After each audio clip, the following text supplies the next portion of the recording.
Mary had never imagined that the death of her husband would lead to such hardship. It had been only 6 months since Jacob, her beloved husband, had died from a sudden illness. He had been a strong, hard-working man, respected by everyone in their small town. His death had shocked everyone, especially Mary. They had been a family, a unit that depended on one another.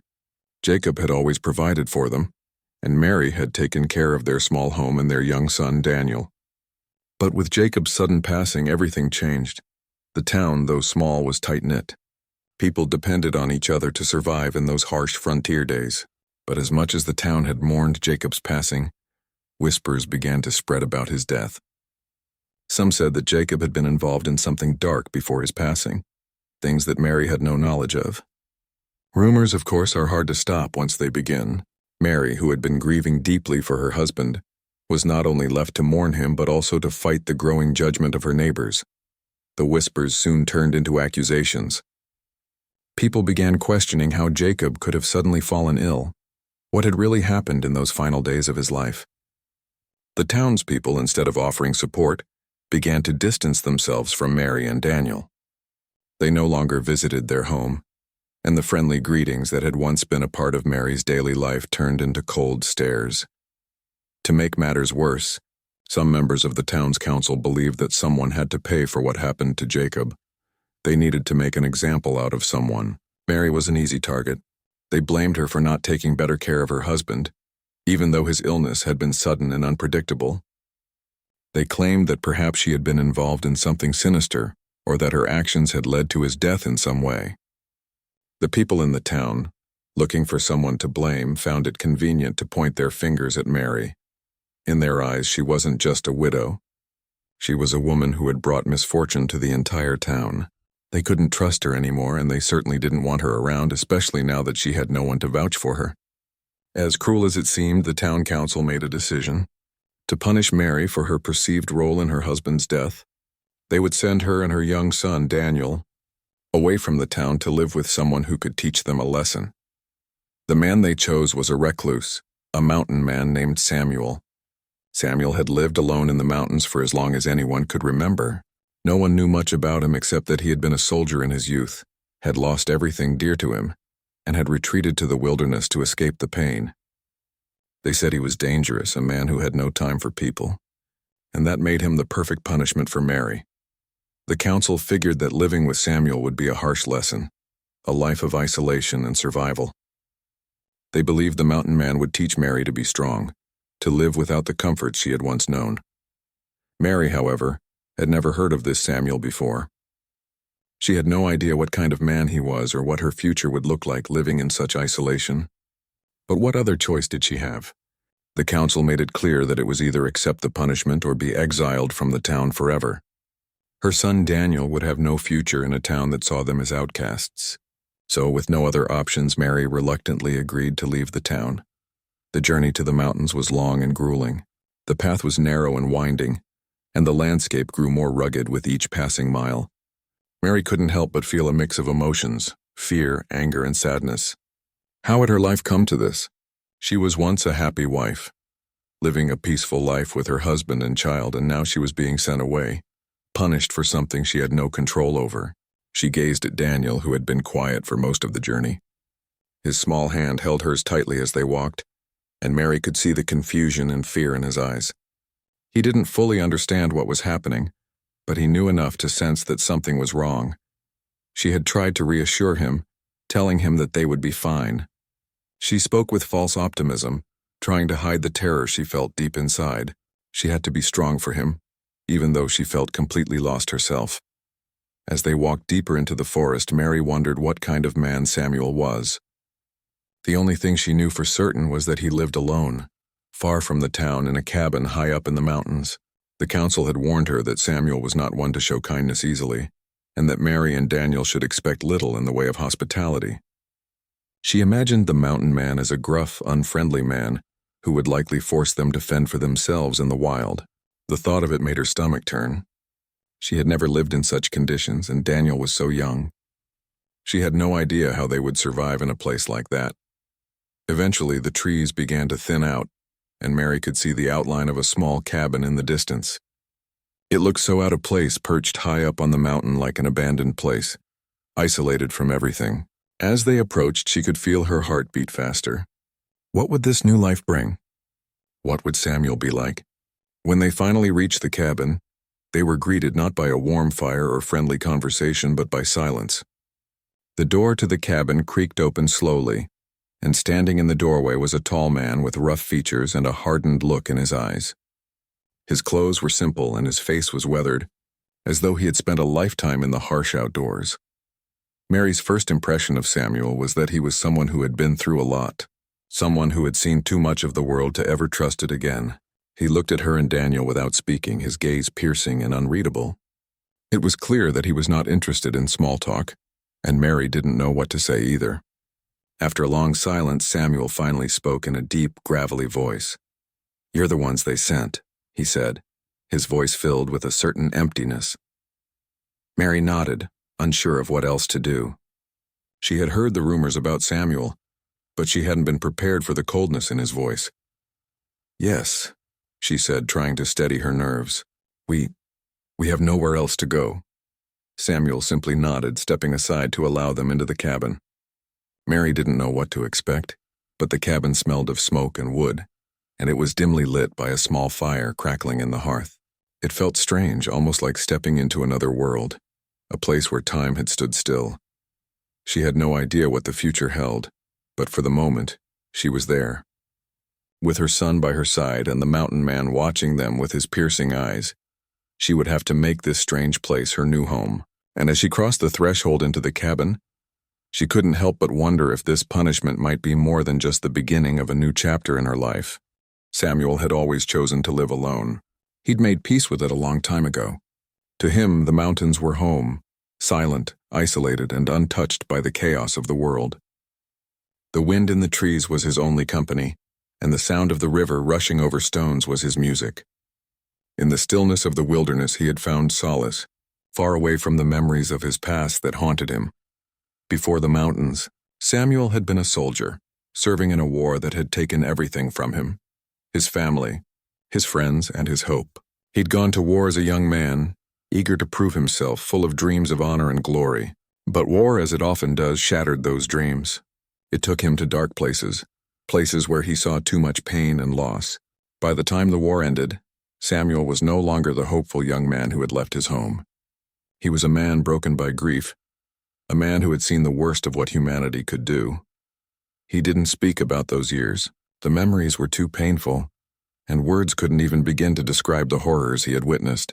Instead, he had chosen to escape to the mountains, where there were no reminders of the past, no people to drag him back into the world he'd left behind.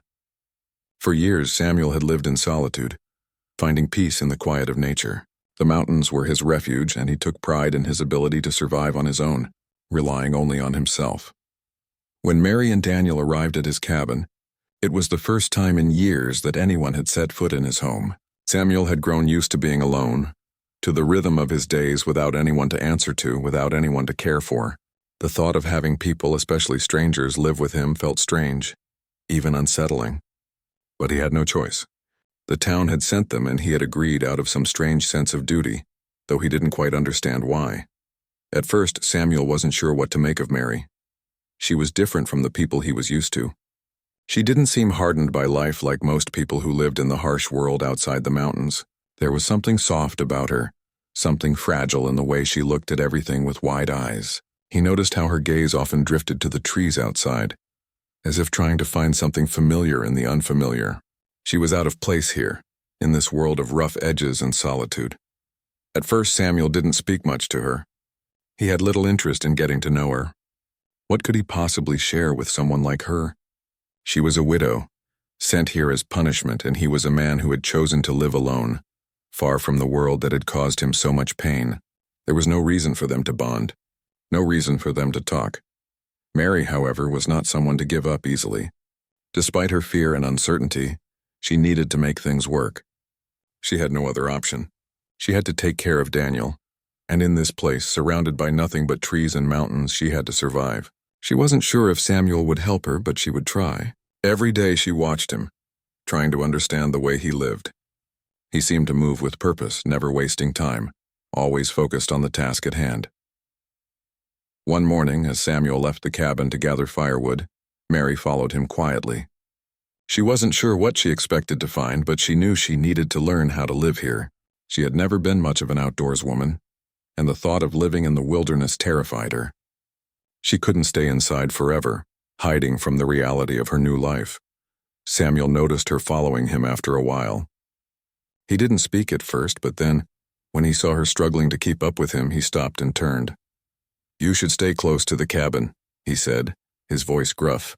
"It's dangerous out here for someone who doesn't know the land." Mary, not wanting to seem helpless, shook her head. "I want to learn," she said, her voice steady, though she could feel her heart racing. "I need to know how to survive here, for Daniel's sake." Samuel studied her for a moment. He could see that she was determined despite her fear. Most people would have turned back by now. They would have begged for help or shown weakness. But not Mary, she was different. He grunted softly, then pointed to a nearby tree. "See that tree?" he asked. "That's an elderberry. The berries are good for making medicine, but you have to be careful. Some berries will make you sick if you don't know how to handle them." Mary nodded, feeling a little relief. She wasn't sure why he was helping her, but it was a small victory. For the next few days, Samuel showed her how to gather food, how to find water, and how to make a fire without matches. He taught her how to read the sky, how to tell if a storm was coming, and how to trap small animals for food. At first, Mary struggled with each task, but she was determined. She wasn't going to let this mountain man see her fail. Slowly, she began to understand the rhythm of life in the mountains. She learned how to move quietly through the trees, how to listen for the sound of water running beneath the rocks, how to pick the right kind of berries and herbs. The work was hard, and the days were long, but Samuel didn't make her do anything too difficult. He gave her small tasks at first, gathering wood, setting traps, and mending clothes. As time passed, he began to trust her more, though he didn't show it. He simply nodded when she did something right, or gave a brief comment on how to improve. Though he didn't say much, Mary started to notice that Samuel had begun to soften a little. He wasn't as cold as he had been when they first arrived. He still kept to himself, but there were moments when their paths crossed in the cabin and she saw a flicker of something else in his eyes, something that wasn't just the pain of the past. She saw something like curiosity, or maybe even care, buried deep beneath the surface. As the days grew shorter and the weather colder, the bond between them slowly began to change. Samuel noticed how Mary had begun to adapt to life in the mountains. She wasn't the same woman who had arrived fearful and unsure. She was stronger now, more capable. She still had a long way to go, but she was making progress. He saw how hard she worked to take care of Daniel and how she refused to give up. No matter how difficult things got. One evening, as they sat around the fire after a long day of work, Samuel spoke for the first time in a while. "You're stronger than most people I've met," he said quietly, his voice almost soft. Most would have given up by now. Mary looked up at him, surprised by his words. She had never expected him to notice, let alone acknowledge her efforts. "I'm just trying to survive," she said, her voice low. "For Daniel." Samuel nodded, but instead of saying more, he fell silent, staring into the fire. Mary wasn't sure what to make of his words. Was it a compliment? Or was he simply stating the truth? Either way, it didn't matter. She had a long road ahead of her, and the mountain man wasn't about to become her friend. But for the first time, she didn't feel entirely alone in this strange, harsh world. As the days passed, Samuel continued to teach her, but it was clear that something had changed. Mary didn't know if it was the mountain air or the isolation, but little by little, Samuel began to thaw. He didn't smile often, but when he did, it was enough to make her believe that maybe, just maybe, there was more to him than the lonely man who had once chosen to live in the mountains to forget his past. In the silence between them, Mary began to sense that she was not just here to survive. Perhaps this strange and isolated life could be a chance to heal for both of them. As the weeks passed, the life that Mary had once dreaded started to feel a little more familiar. She had begun to adapt to her new world, to the rhythm of the mountains. At first, it felt like a prison, a punishment for something she hadn't even done. But slowly, the loneliness that had initially threatened to overwhelm her began to fade. The landscape, once cold and unfamiliar, started to feel like something she could understand. The days were long, filled with tasks that required both strength and patience. Samuel didn't offer much in the way of conversation, but his actions spoke volumes. Every morning he woke before the sun, his face serious and his movements efficient as he prepared for the day. Mary had learned not to expect small talk or pleasantries from him, but she had come to understand that in this harsh world, actions mattered more than words. Samuel continued to teach her the ways of the land. Each task, whether it was collecting firewood, checking traps, or mending their clothes, became an opportunity to learn something new. Samuel's lessons were quiet and to the point. He didn't waste words, and Mary found herself growing used to the silence between them. The quiet was not as oppressive as it had once been. It had become a part of her daily life, and oddly enough, she started to find comfort in it. But it wasn't just the physical tasks that began to shape her new life. As the days turned into weeks, Mary started to notice the small ways in which Samuel's behavior had changed. He no longer treated her with the cold detachment he had at first. He wasn't exactly warm, but there was a softness in the way he looked at her now. He no longer seemed like the distant, solitary man who had been content to ignore her existence. Now, when she asked questions about the land or about how to do something, he answered her without hesitation. He even began to offer little pieces of advice about things she hadn't thought to ask.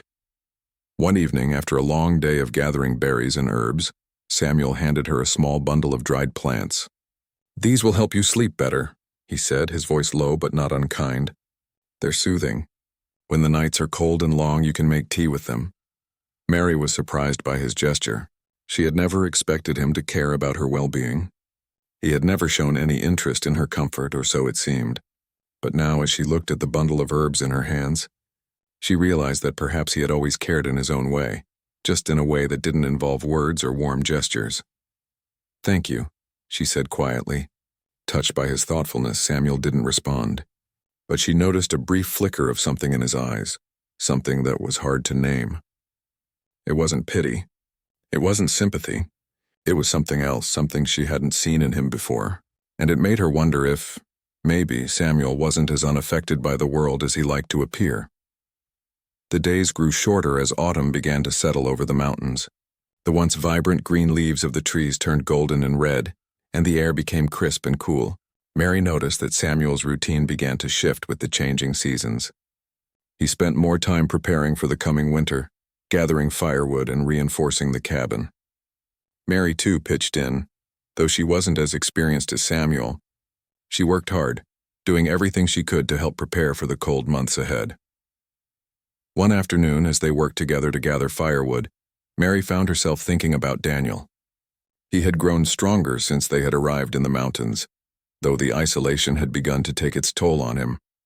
There were moments when he would stare longingly at the path leading back to the town, his small face filled with confusion. He didn't understand why they were here, why they had been sent to this remote place. He didn't have the words to express his feelings, but Mary could see it in his eyes. "I know you miss your old life," she said to him one evening as they sat by the fire. "I miss it too. But this is our home now, and we'll make the best of it." Daniel didn't answer, but he nodded slowly as if he were trying to understand her words. Mary often wondered what the future would look like for her son. Would he grow up here in this quiet, isolated place? Would he ever get to experience the world outside the mountains, or would he be trapped here forever? Like she once felt she was. She had never been sure about her decision to stay in the mountains, but she knew that it was the only way she could keep Daniel safe. They had no other choice. The town had rejected them, and Samuel, strangely enough, was their only option. And as much as she hated the idea of being trapped in this remote place, part of her had begun to see it as a chance to start over, a chance to rebuild a life for herself and her son, even if it wasn't the life she had once imagined. One evening, as Mary sat by the fire, her mind wandering, Samuel came in from outside. He had been gone for hours, and Mary wondered where he had been. She hadn't asked him before, but she found herself curious now. Samuel didn't immediately speak when he entered the cabin. He simply went to the hearth and added more logs to the fire. Then, without looking at her, he said, "I'll be going further into the mountains tomorrow. There's a place I need to check." Mary was quiet for a moment, unsure of what to say. "Will you be gone long?" Samuel shrugged. "I don't know. A few days, maybe." Mary's curiosity got the better of her. "Where are you going?" He paused for a moment, then turned to look at her. "It's not far. I just need to take care of something. There was something in his voice that made Mary wonder what Samuel wasn't telling her, but she didn't press him. He was a man who valued his privacy, and Mary had learned not to ask too many questions. Still, she couldn't shake the feeling that Samuel was hiding something. Maybe it wasn't important. Maybe it was just a part of who he was, a man who didn't share his life with anyone. The next morning, as the sun rose over the mountain peaks, Samuel packed his things and prepared to leave. He didn't say goodbye, just nodded to Mary and Daniel before heading out the door. Mary watched him disappear into the distance, a feeling of unease settling in her chest. She had gotten used to his presence, to the strange, silent rhythm of life in the cabin. Now, with him gone, the quiet felt even more overwhelming. For the next few days, Mary focused on her tasks, gathering food, keeping the fire burning, and caring for Daniel. But there was a restlessness in her heart.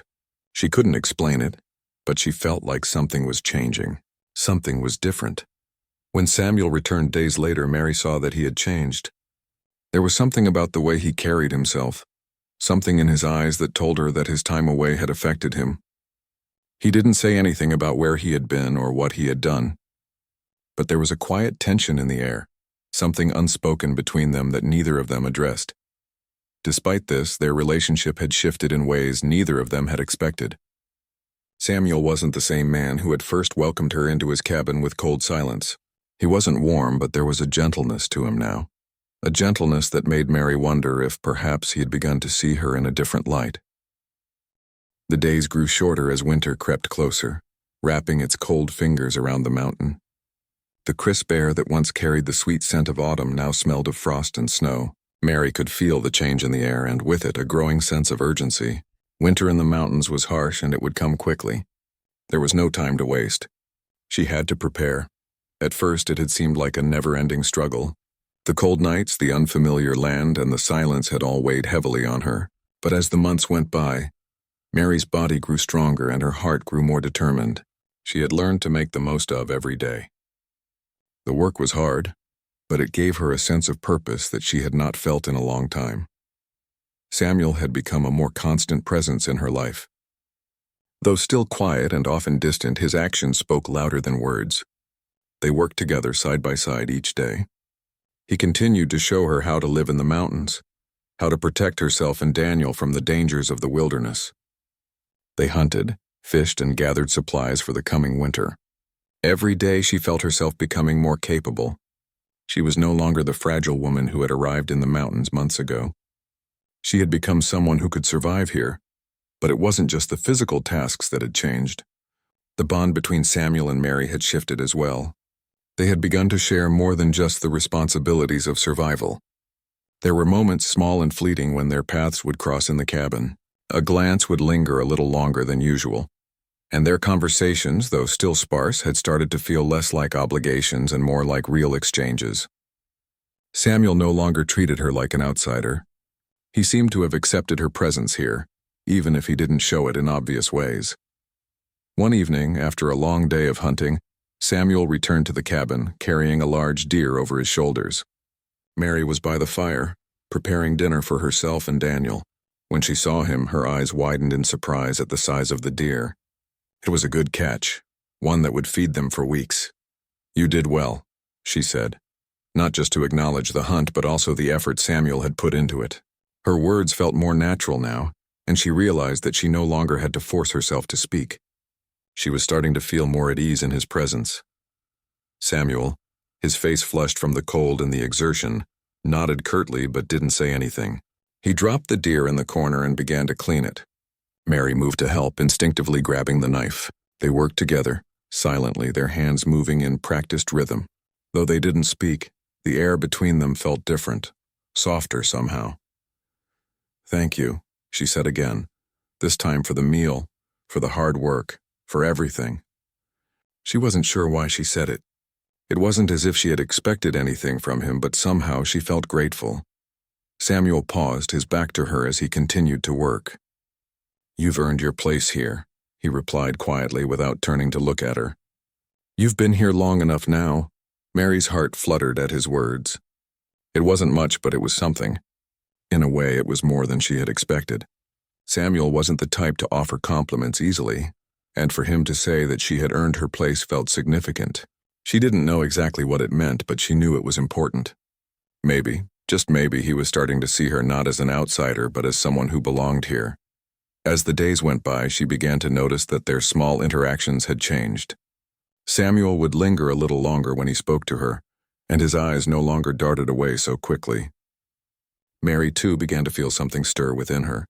It was a feeling she hadn't expected, a feeling she hadn't wanted to acknowledge, but as the seasons shifted, so did something between them. She wasn't sure when it had happened, but she had begun to see Samuel differently. He was no longer just the gruff mountain man who had reluctantly taken them in. He was someone she depended on, someone she respected, even cared for. It wasn't love, not yet, but it was a connection. A bond forged through shared struggle and quiet moments of understanding. They weren't the same people they had been when they first met. They had both changed in the time they had spent together. And as much as Mary tried to push the feelings away, she couldn't deny that there was something there. One night, after a long day of preparing the cabin for winter, Samuel finally spoke of something that had been on his mind. It was late.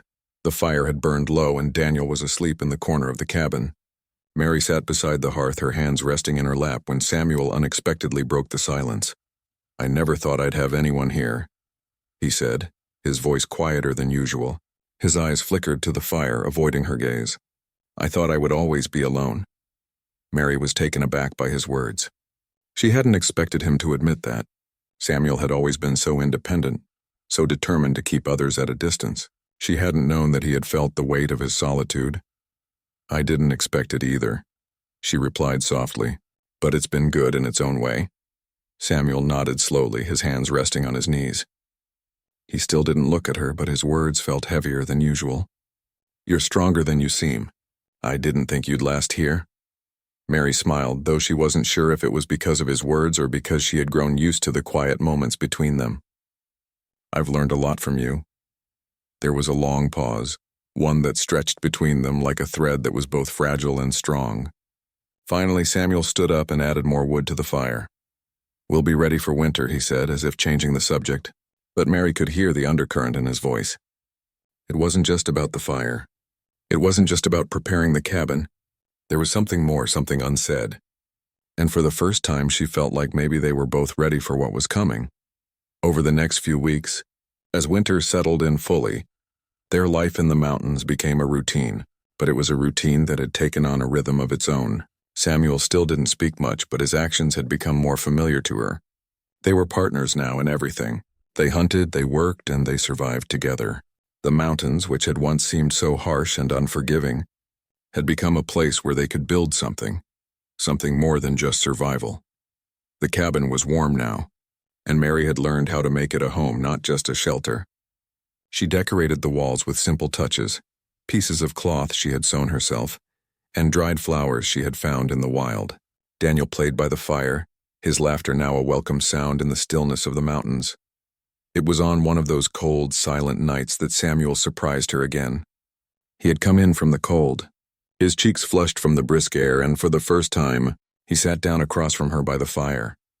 "You've made this place livable," he said, his voice uncharacteristically soft. "You've made it home." Mary smiled at him, her heart fluttering with something she couldn't explain. She had never imagined that she could find peace in a place like this. But with Samuel, with Daniel, she was beginning to believe that maybe home wasn't just a place. It was the people you shared it with. As winter finally settled in, the snow thickened around the cabin, blanketing the world outside in a deep silence. The cold was harsh, but inside the fire kept the cabin warm and bright. Life had taken on a steady rhythm, one that Mary had come to appreciate. She had learned to embrace the stillness, to find comfort in the quiet moments that seemed to stretch on forever. There was a peace here in the mountains, in the routine of daily life, that she had never imagined possible. Samuel, as always, was a man of few words. He moved through their days with the same steady determination he had always shown, but now there was something different in the air. The tension that had once hung between them had loosened, and in its place there was an unspoken understanding. They worked together without needing to speak much. They knew what needed to be done, and each day they did it. It wasn't easy, but it was manageable, The worst of the cold had passed and the mountains were quiet again, their fierce winds now just a memory. Mary spent most of her days inside, taking care of Daniel and preparing meals. She had become proficient in the tasks that had once overwhelmed her, and each day she felt more capable. But there were times when she would look up from her work and find Samuel watching her. His gaze wasn't as cold as it had once been. There was something softer in his eyes now. Perhaps it was the long months they had spent together, learning to trust each other, learning to live with one another. One evening, as Mary sat by the fire, mending a torn coat, Samuel came in from outside. His face was tired, but there was something different in his demeanor. He closed the door behind him, his eyes scanning the room. Then he moved over to the hearth and added another log to the fire. For a long time, neither of them spoke. The crackling of the fire was the only sound filling the room. Finally, Samuel spoke, his voice quiet but steady. "I'm leaving," he said, his words hanging in the air like a heavy weight. Mary looked up from her work, surprised. "Leaving?" she asked, her heart skipping a beat. "Where will you go?" He hesitated for a moment before answering. "Back to the town. There are things I need to take care of." Mary's heart sank. She didn't know why, but the thought of Samuel leaving made her feel like a part of her life here would disappear. The quiet, lonely life she had learned to live was suddenly threatened. "Are you sure?" she asked, trying to keep her voice steady. "What will we do without you?" Samuel didn't meet her gaze. "You've learned everything you need to know. You and Daniel will be fine.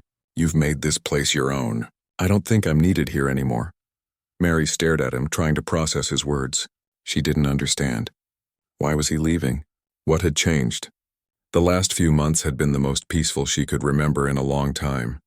Samuel had been a constant presence in their lives, a steady guide through the harshness of the mountains. She had come to rely on him, and she had come to trust him more than anyone else in her life. But Samuel was a man who carried his burdens in silence. He had never spoken much about his past, and Mary knew that there were parts of him that he kept locked away.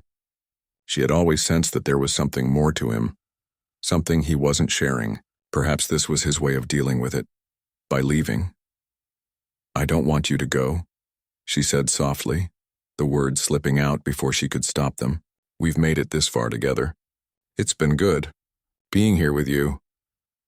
Samuel finally looked at her then, his eyes softening for the first time in months. "I never planned to stay," he said quietly. "I never planned to get close to anyone again." Mary's heart skipped. He hadn't meant to get close to her. She had never known that. She had always felt the distance between them, the walls that Samuel had built around himself. But she had also felt something else, something she hadn't fully understood until now. "You don't have to leave," she said, her voice shaky but determined. "I know we've had our differences, but we've learned to survive here. Together. We don't need to be alone anymore." Samuel didn't respond immediately. He seemed lost in thought, his gaze flickering to the fire and then back to Mary. After a long moment, he took a deep breath and walked over to her. He stopped just a few feet away, his eyes never leaving hers. "I never wanted to be alone either," he said quietly, his voice thick with emotion. "But I thought I had to be. I thought it was the only way to keep from getting hurt again." Mary's heart ached as she looked at him. She had always known that Samuel carried pain with him, but she hadn't realized how deep it ran. She had never known what had happened to him before the mountains, before the cabin. She had never asked, and he had never offered to share. But now, as he stood in front of her, she understood. "You don't have to be alone anymore," she said again, her voice firmer this time. "We've both lost things, but we can still have something together." For a moment, Samuel said nothing. He seemed to be weighing her words, as if trying to decide whether or not he could believe them. Then finally he spoke. "You're right," he said, his voice low. "I've been running from everything, my past, my pain, my own feelings. But I'm not running anymore. I'm not leaving." Mary's heart swelled with relief. She had known deep down that Samuel wasn't the kind of man to abandon her or Daniel. He had always been there in his own quiet way, and now she knew that he wasn't going anywhere. From that moment on, something shifted between them. The distance that had once separated them, both physical and emotional, began to fade. They spent more time together, sharing small moments, even sitting in silence together by the fire. It wasn't always easy, and there were still times when words seemed hard to find. But there was something stronger now. The unspoken bond between them had deepened, and both of them knew that they were no longer just surviving. They were living. As winter came to an end and spring began to creep in, life in the mountains took on a new meaning. The snow melted, the birds returned, and the world seemed to come alive again. The days grew longer, and Mary, Samuel, and Daniel found themselves ready for the new season, not just in the land but in their lives. Mary had come a long way from the woman who had first arrived in the mountains, broken and afraid. She had learned to survive, but more importantly, she had learned to live. The mountains had become a place of healing for her, and for Samuel as well. Together, they had built something strong, something that neither of them had expected when they first met. They weren't just surviving anymore. They were thriving together. Samuel had once believed that he would always be alone. But now, standing beside Mary, watching the first flowers bloom in the mountain meadow, he realized that he was no longer alone. And for the first time in a long time, he believed that maybe, just maybe, he could start to heal too.